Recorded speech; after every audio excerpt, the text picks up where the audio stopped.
Om Jnana-timirandhasya Gyananjana Shalakaya Chakshurmilitam Jena Tasmai Shri Gurave Namah. Shri Chaitanya Manobhistam Sthapitam Jena Bhutale Swayam Rupa Kada Mahyam Dadhati Shapadantikam.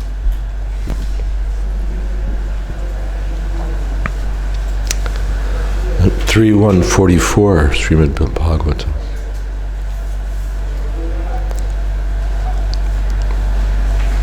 I think. Am I right? 44? Yeah. Ajasya janmotpata nashanaya karmanya kartur grahanaya pumsam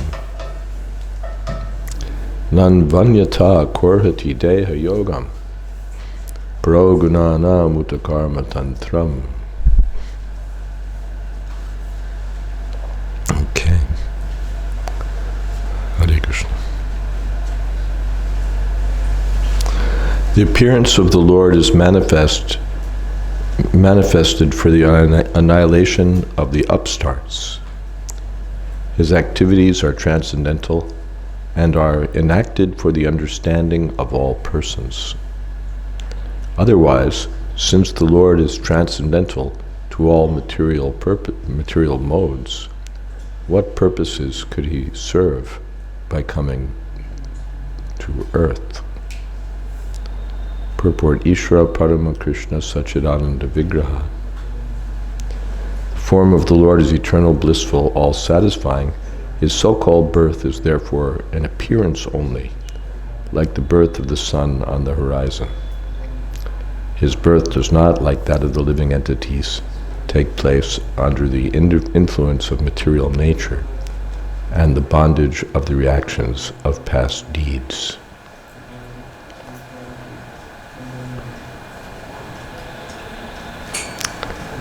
The Janma Karma Chame Divyam, the Lord's activities are all transcendental, and that's being indicated here, that when we speak of the appearance of Krishna, it's not, he's not an ordinary or extraordinary human being. He's the personality of Godhead.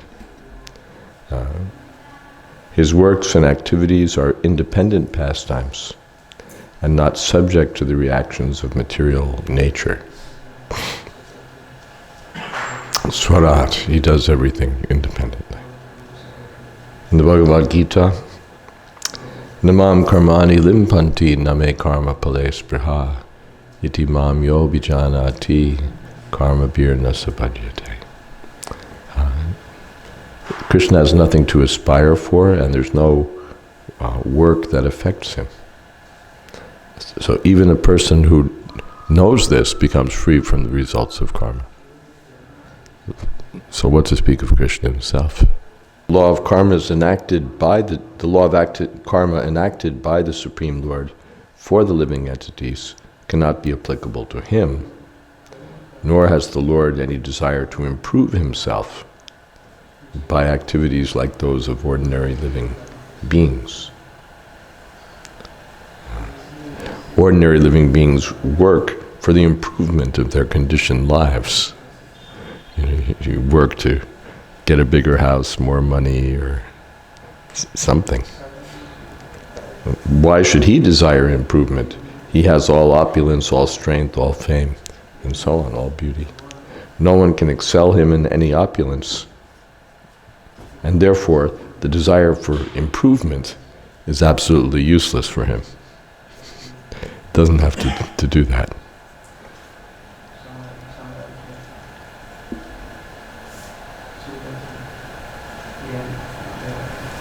Karmani nirdhati kintu bhakti bhajan. The Lord minimizes or nullifies the reactionary influence of the devotee's past deeds, simply by knowing Krishna as the Supreme Personality of Godhead.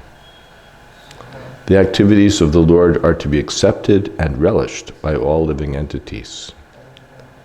His activities are to attract the ordinary man toward the Lord. The Lord always acts in favor of the devotees, and therefore ordinary men who are fruitive actors or seekers of salvation may be attracted to the Lord when he acts as protector of the devotees.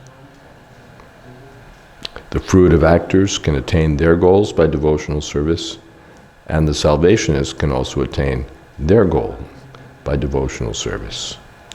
The devotees do not want the fruitive results of their work, nor do they want any salvation. They relish the glorious superhuman activities of the Lord, such as his lifting Govardhan Hill and his killing the demon Putana. His activities are enacted to attract all kinds of men, karmis, gyanis, and bhaktas. So the Lord comes to attract. The devotees are attracted because of their eternal relationship with the Lord, and the karmis and gyanis are attracted. Well, here's the opportunity for, well, Krishna protects his devotees, I could be protected, or Krishna gives knowledge to his devotees, I could get knowledge. So they also become attracted to devotional service.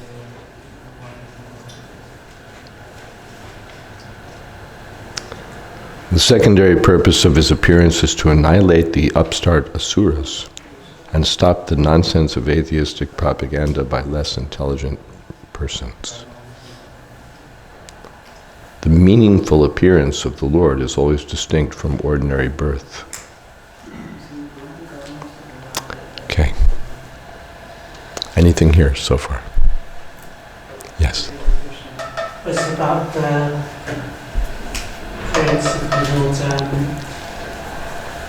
I was just wondering about the people that, when the Lord appears, what types of people are there on the planet that see the Lord? Are they all liberated souls, or practicing devotees who are on the path to perfection? Or are there just ordinary living entities who are not even practicing devotional service? Yeah, there's so many when the Lord appeared who were not practicing. So they were sometimes favored by the Lord, or they were all, everyone was favored by the Lord. Some he protected and attracted, and some he annihilated, smashed. That's also a favor. Kamsa certainly wasn't practicing devotional service. Kamsa, Putana, so many. But the Lord gave them liberation. Let me just think of something else.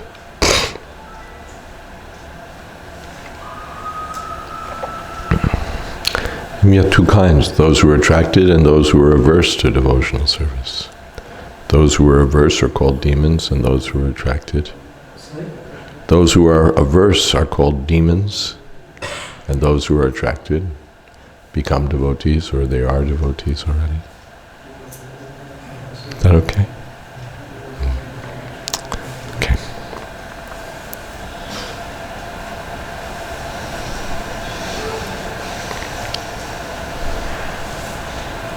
Tasya prapanna kila lokapana avastitana manushas shasane sve artaya jatasya yadushvajasya vartam shake kirtaya tirta kirte. O my friend, please therefore chant the glories of the Lord, who is meant to be glorified in the places of pilgrimage. He is unborn, and yet he appears by his causeless mercy upon the surrendered rulers of all parts of the universe.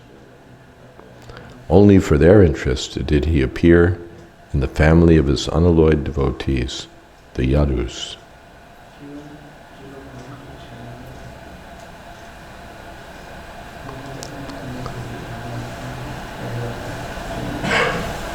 O Kirtiya, please speak about the glories of the Lord. Tirtha Kirti, who's glorified the Tirtha-kirti. The holy places are meant for his glorification. Or he glorifies the holy places by the pastimes he performs there. Akila Lokapalanam Tasya Prapanna Akila Lokapanam Avastatanam Anushasane Sve Artaya Jatasya Yadushu Ajasya Vartam Kirtiya. There are innumerable rulers all over the universe in different varieties of planets. The sun god, the moon god, Indra, Vayu, Varuna, Brahma, all are obedient servants of the Lord. Whenever there's any trouble in the administration of the innumerable planets in different universes, the rulers pray for an appearance, and the Lord appears. But that, the Lord has already confirmed in this and the following verse. The Bhagvatam has, rather. Ete chamsa kalapum sa Krishnastu Bhagavan Svayam Indrari Vyakulam Lokam Mridyanti Yuge Yuge. So the rulers of the different planets don't necessarily always see him, but when there's a need, they pray for the Lord to appear and set things right.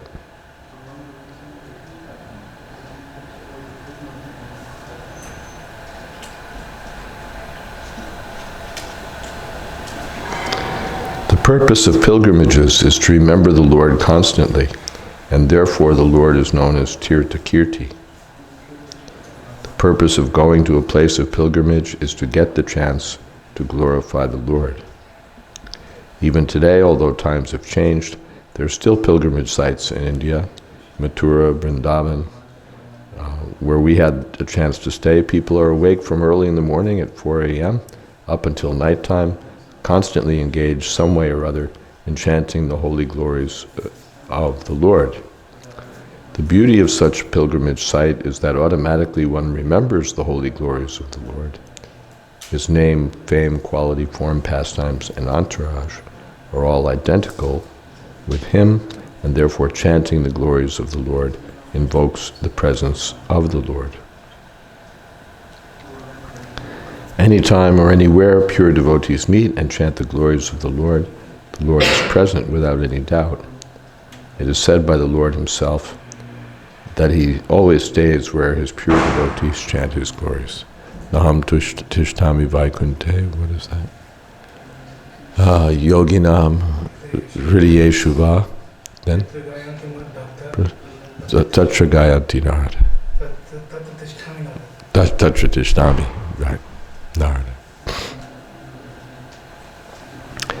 And Krishna is always there where his glories are chanted, and the holy places are meant for that. It's a misuse of a holy place to go there simply for material advancement, or especially for sinful activities, for cheating, for so many things. The holy places are misused. People think that they're getting an advantage of the holy place by going there and doing business and making money, especially by doing some sort of cheating. They think that they're making great advancement, but they're fools. They don't know that they've gone to the holy place and the illusory energy of the Lord has bewildered them, so that instead of getting the real treasure, they're just getting some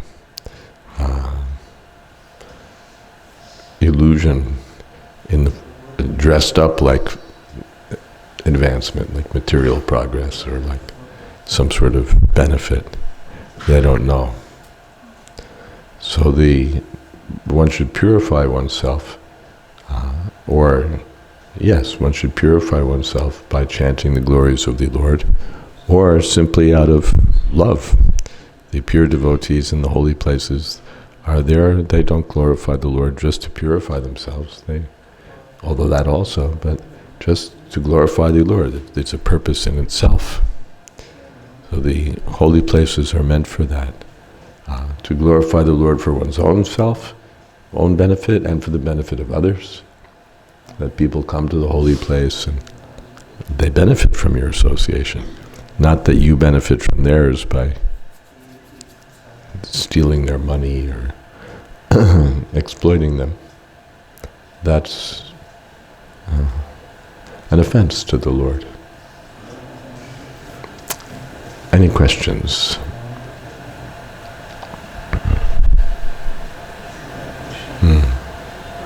Recently, when I visited Vrindavan, so in current situation, like in very luxurious apartment we stayed in Vrindavan.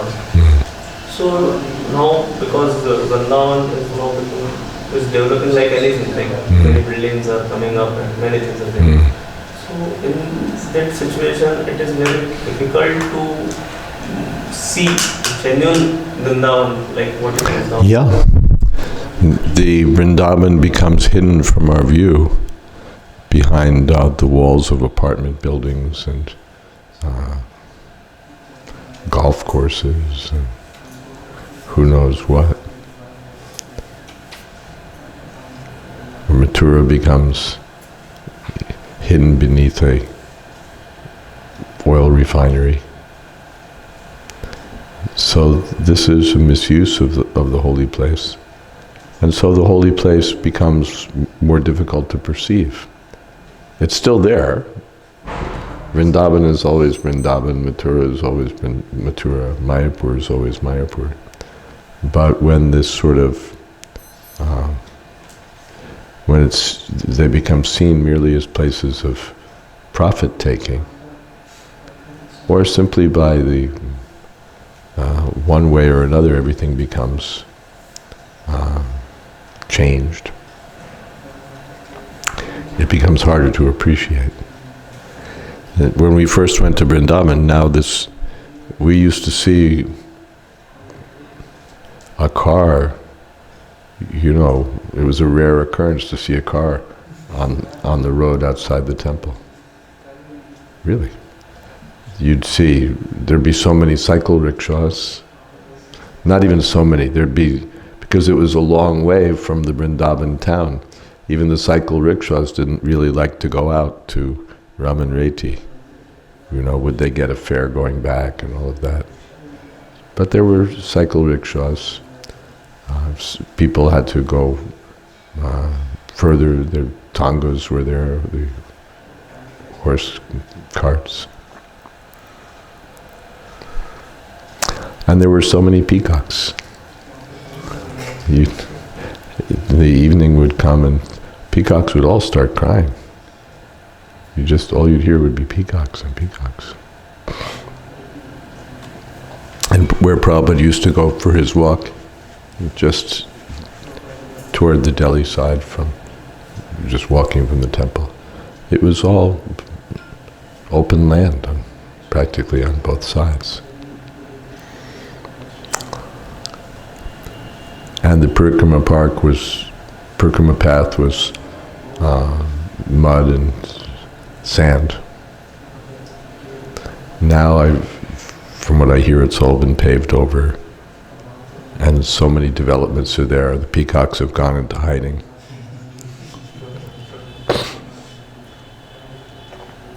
Cars are everywhere. Traffic jams, even of auto rickshaws and so on. So it becomes harder and so many other things are going on there. So it becomes harder to appreciate. In the older time, in Prabhupada's time, you could appreciate right away. The peacocks would remind you of Krishna. The trees would remind you. Now even to see a tree near our temple is a big deal.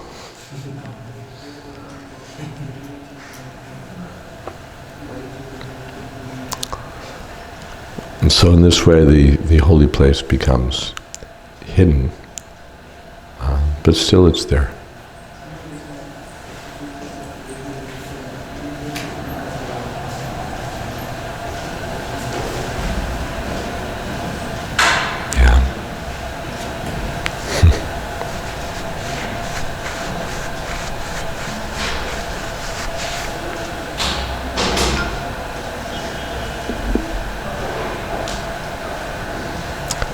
Anything else?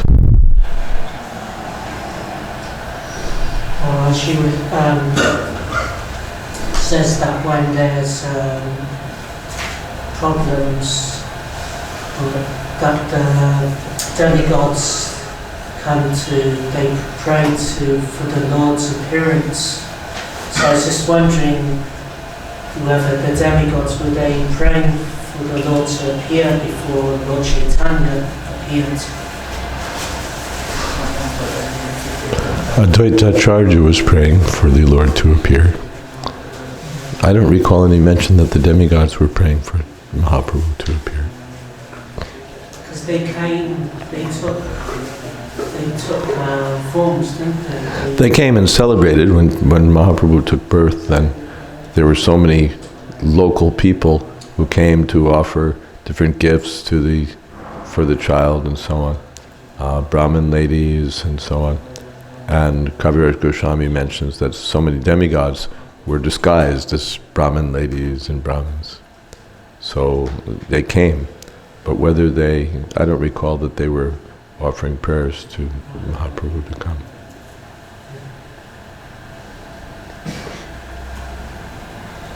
Advaita Acharya, he was requesting.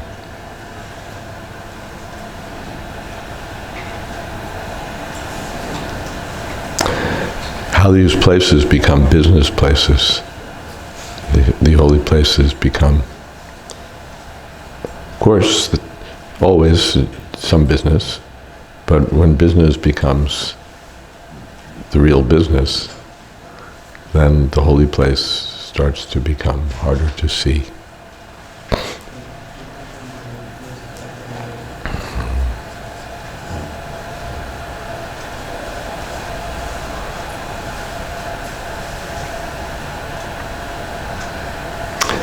Therefore, we also have to see to it that if we're stationed in some holy place, that our business is to chant the glories of the Lord, not just to capture as much money as possible and sort of spin people around and empty their pockets. But the main business is to chant the glories of the Lord so that people who come will get the benefit of the Lord's association. Yes, Maharaj? Now it's Tirtha Dham. So Krishna Balaram also came over there in Ujjain. So it is also Dham. So Krishna Balaram, that pastimes is eternally continuing in Ujjain also. Like Krishna's pastime is eternally. So it's eternally going on somewhere. Now it's not manifest in Ujjain, it was manifest 5,000 years ago. But then as soon as Krishna finishes his pastime of education here, he goes to the next universe. Or even, if you split it up while he's going on, as soon as 5 minutes are gone in this Ujjain, and so on. So the Lord's pastimes are called Nitya Lila, in part because they're going on always somewhere. Not this universe, then some other universe. Like a horse running past a window. It's not always in front of the window. First it's somewhere else, then it comes in front of your window, and then it goes on. Even the living entities are like that, of Yaktadini Bhutani.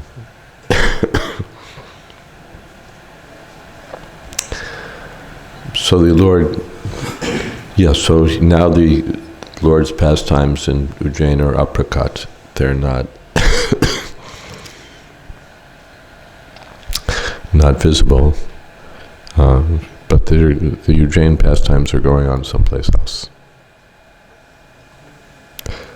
from universe to universe. Something else? Is that okay? Like when you go to the Dham, so we cannot feel like it's different from like another part of the material world. So how to concentrate this? It's up to us. What is that?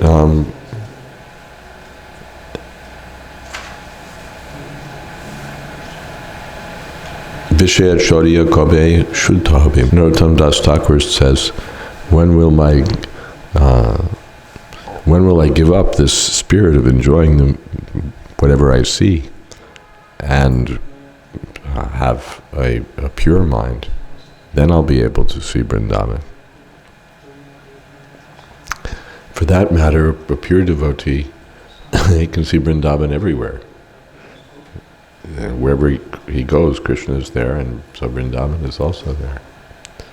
But especially when he goes to Vrindavan Dham, then he'll see. But in ordinary, like Prabhupada said, some business associates or some common people were asking Prabhupada, why is he living in this place which is so dirty and full of pigs? And that's what they saw in Vrindavan. Just dirt and pigs and so on. But the pure devotees will see Krishna's presence. It's a question of consciousness, but hearing the glories of the Lord will help us. That here Krishna did this, here Krishna did that. So the Goswamis are reminding us of the different places, and they're excavating the places, and then they're unfolding the pastimes that Krishna performs at these different places. So that, what is that?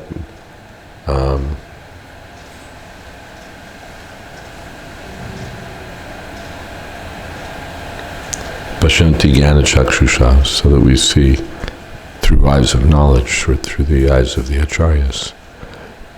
Otherwise we can't see. It's training. Prabhupada gave the example of a geologist.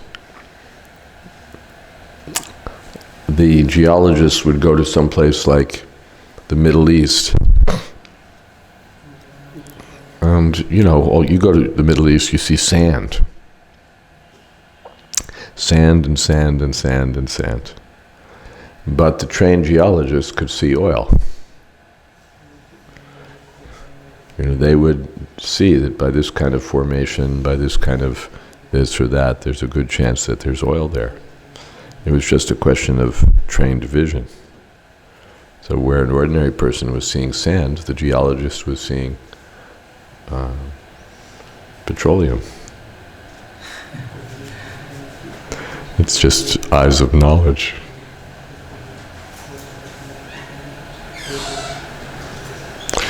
Or a businessman, you just see an ordinary something, but a person who's sharp in business sees an opportunity because he's got that consciousness. He sees profit everywhere. Again, it's eyes of knowledge. Is that okay?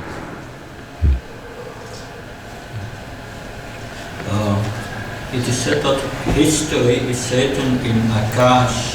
In? Akash, in the sky. In the Akash. So whatever happens, the influence is somewhere still in the sky. But if you have a holy Dham, even if the pastimes are not manifest today, is the spiritual power still in the atmosphere? Is spiritual? Spiritual power still in the atmosphere? Like the spiritual power is still somewhere in the atmosphere. The spiritual potency is the spiritual. So there's the Akash where all the history is preserved, and even if a Dham is not visible, is the spiritual effulgence of the Dham preserved somewhere.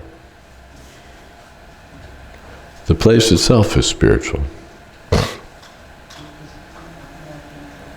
It doesn't require an Akashic registry. It's non-different from Krishna. But it requires the vision to see it. Requires the vision to see it.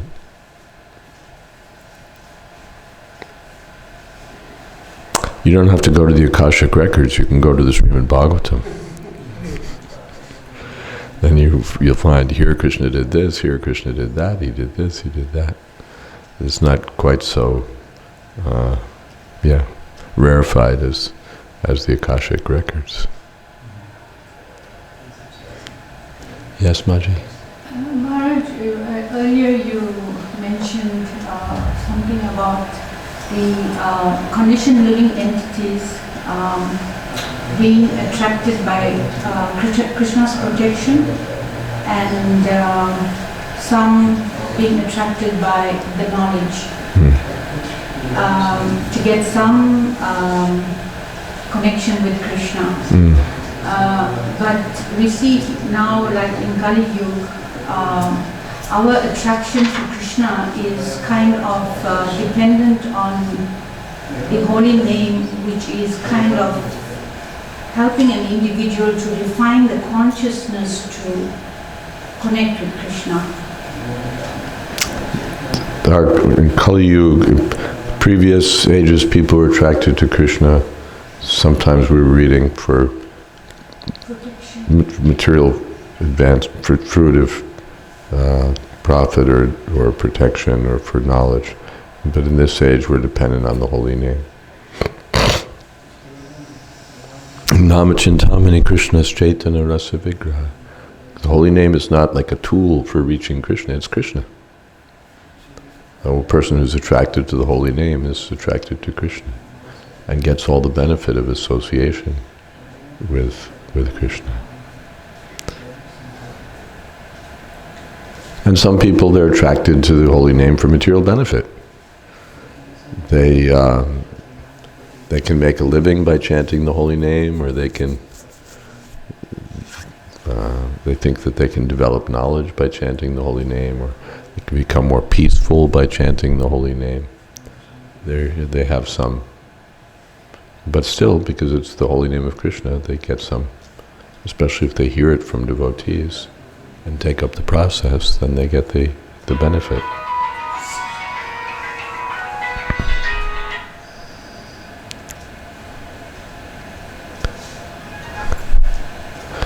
People attracted for material profit.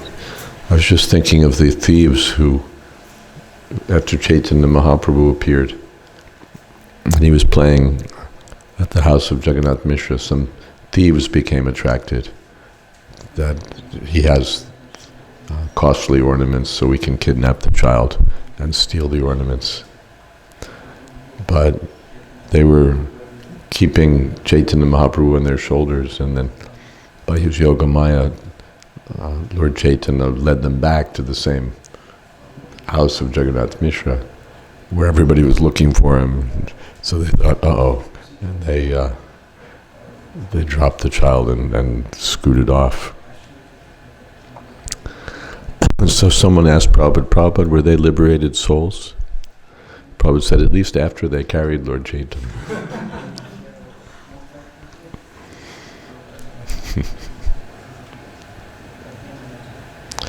Okay.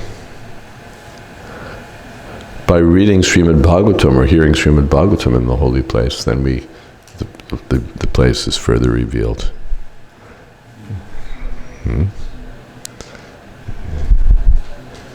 Yes. Therefore, the holy places are meant for that, for hearing the pastimes of the Lord, for chanting the name of the Lord, rendering service, associating with devotees. But people go to have their picture taken, to, whatever.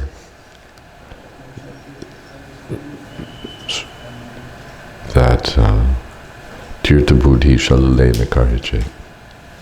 They, like asses and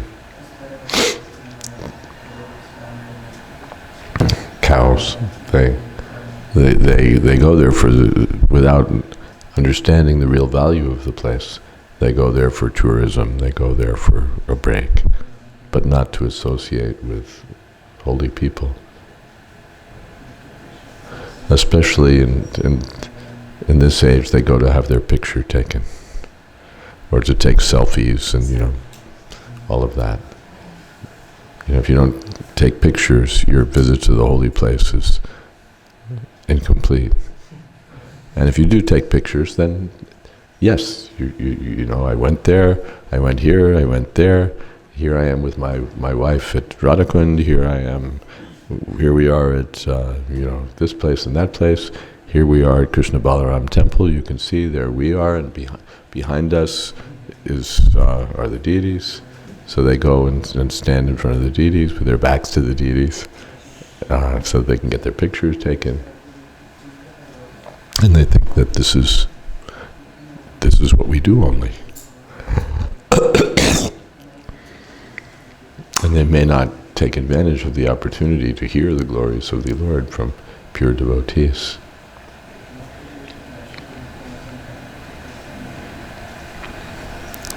And they're not cows and asses, because the cows and asses don't know how to take pictures. But still, the consciousness is not much better. So that is the end of this chapter. Yes. So is it spiritually beneficial to actually go to a holy place and take bath in the rivers, enjoy that? Yeah, some benefit is there. If you go for any reason, some benefit will be there. So the Yamuna river next to Vrindavan, sometimes too dirty. Mm. And we told in lecture that devotees take bath in Yamuna, and they go to the hotel room and take a shower, because does it reduce any spiritual potency of taking that bath in Yamuna? Does it reduce? Well, one could argue about the potency of the Jamuna these days, where, according to what we hear, there's not a drop of Jamuna water flowing through the course. That it's all something else. So what you get, that's another change. It used to be there was Jamuna water. Now there's sewage and so many things. And what we hear is not any water from the Jamuna.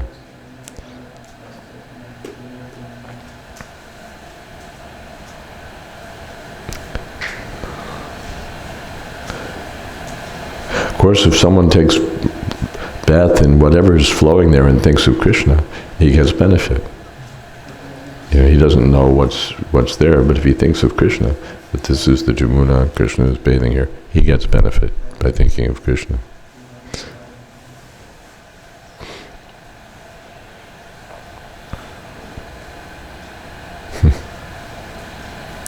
Yeah. In Kali Yuga, the holy places are not so clearly manifested.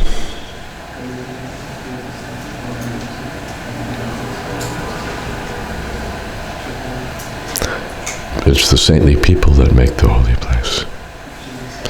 Tirtha Kurvanti Tirthani. Anything else about the chapter before we move on? Okay. Sri Shukuvacha. Iti Bhagavata Prishta Katra Vartam Priyashrayam Prativaktum Nachodseha Outkantyat Smariteshwaraha. Sri Shukadev Goswami said, when the great devotee Uddhava was asked by Vidura to speak on the messages of the dearest, Lord Krishna, Uddhava was unable to answer immediately due to excessive anxiety at the remembrance of the Lord.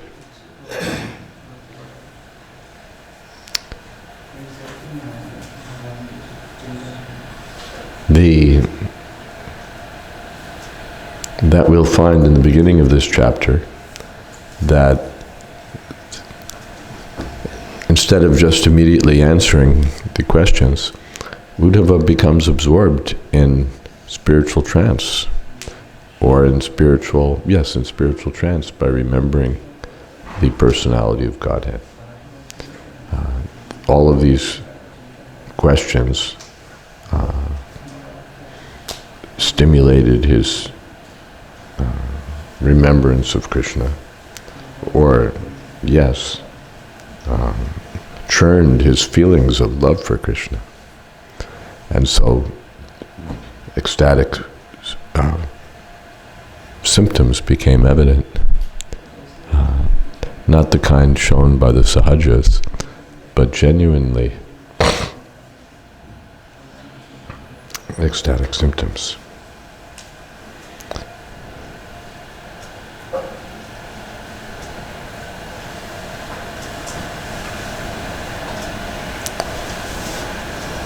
Yapancha hayano matra praturashaya yachitaha tannaichchad rachayan yasya saparyam bala lilaya. He was one who, even in his childhood, at the age of 5 years, was so absorbed in the service of Lord Krishna that when called by his mother for morning breakfast, he did not wish to have it. Purport: from his very birth, Uddhava was a natural devotee of Lord Krishna, or a Nityasiddha, a liberated soul. From natural instinct, he used to serve Lord Krishna, even in his childhood. He used to play with dolls in the form of Krishna. He would serve the dolls by dressing, feeding, and worshipping them, and thus he was constantly absorbed in the play of transcendental realization. These are the signs of an eternally liberated soul.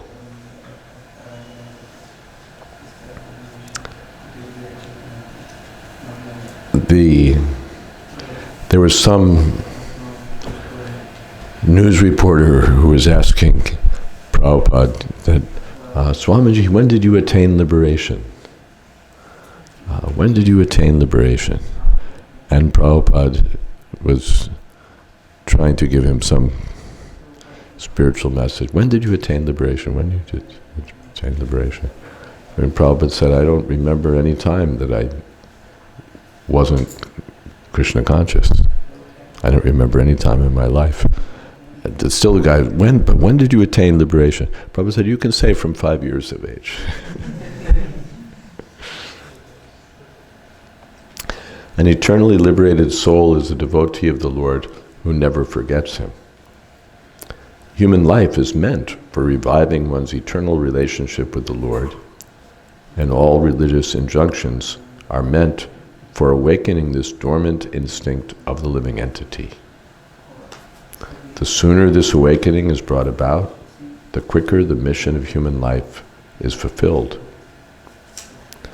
In a good family of devotees, the child gets the opportunity to serve the Lord in many ways. A soul who is already there, what is that? Atava.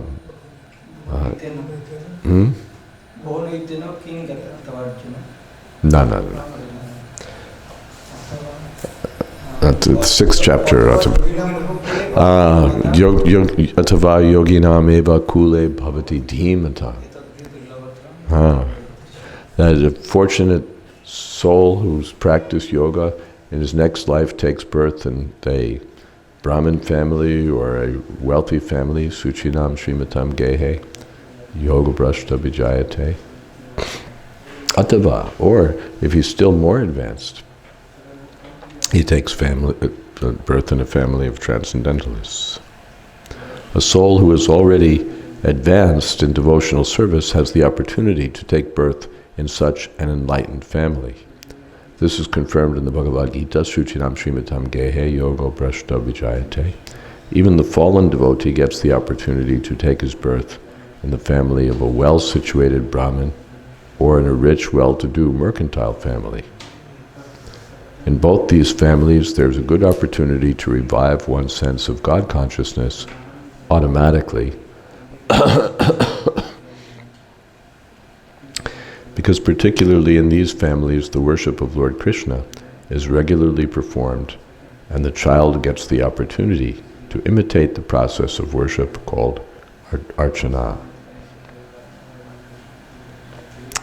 The Pancharatriki formula for training persons in devotional service is temple worship, whereby the neophytes get the opportunity to learn devotional service to the Lord. Maharaj Parikshit also used to play with Krishna dolls in his childhood. In India, the children in good families are still given dolls of the Lord, like Ram and Krishna, or sometimes the demigods, so that they may develop the aptitude of service to the Lord. By the grace of the Lord, we were given the same opportunity by our parents, and the beginning of our life was based on this principle. So this is a very fortunate life, to grow up to be born in a devotee family, to grow up in the environment of Krishna consciousness, hearing the holy name, serving the Lord even as childhood play. So Uddhava had Krishna dolls and he was playing, so he was so absorbed that, who gives up breakfast? But he was not eager to come for breakfast because he was absorbed in Krishna's service. So Prabhupada's also giving the example of his life. He said he and his sister would play with kites, and they would pray to Krishna that please let my kite go up. So as children, even while playing, they were thinking of Krishna.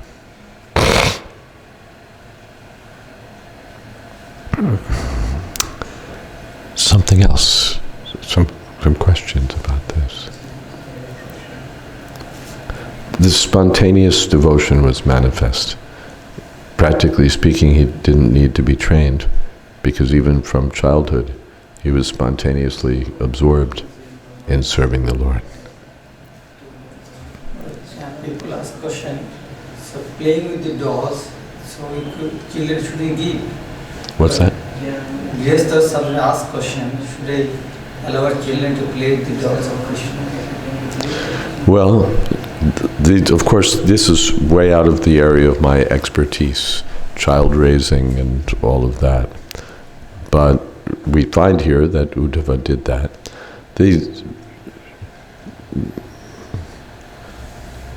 My own thought, it's not more than that, would be the parents have to see. How will the child treat the doll? If the child is going to just, chew on it or, bang it around or something, then why give the child the doll for that? But if the child sees how the parents are worshipping the deities, and he also gets a doll Krishna to play with, and understands that this is what I do, then it's very nice.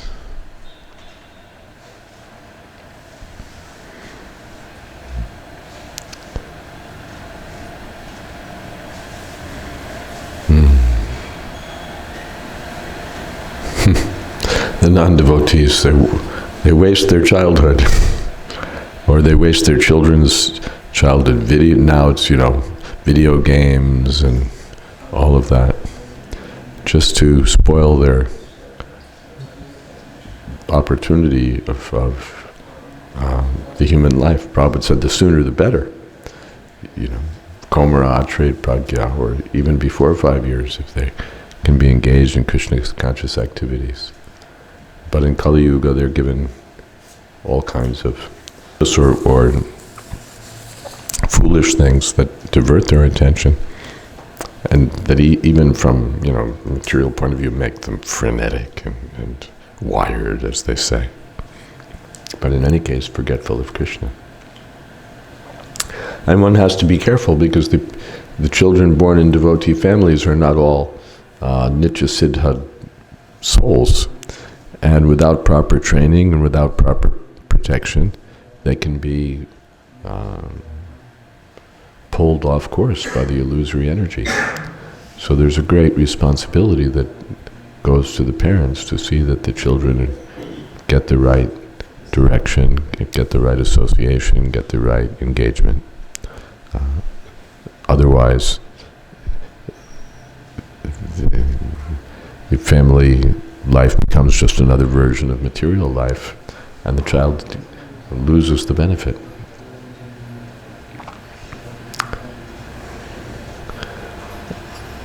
anything else? All right, we can stop here. Right? We started at 12:30. Yeah, we can stop here. And we'll find out more. These topics are extraordinary, how Uddhava's absorbed in Krishna consciousness. Thank you. Hare Krishna.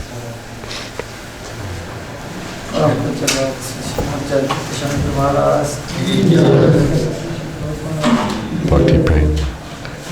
Bhakti Prem Maharaj ki jai, Bhakti Prabhat Maharaj ki jai, Samaveta Bhakta Vrinda ki jai, Gaur Premanande.